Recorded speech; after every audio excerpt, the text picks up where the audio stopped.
És una vergonya autèntica ser diputat europeu català. És una vergonya. Tal com ens tracten i tal com ho fan. Una vergonya.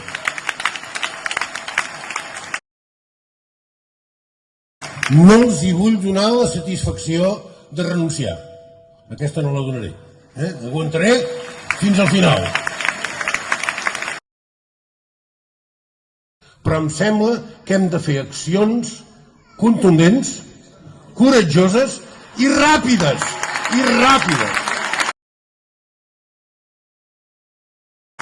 Unitat i pacifisme. Això sí que és el que s'entén per tot arreu i entenen a Europa. I veuen qui són els salvatges i qui són la gent demòcrata i pacífica.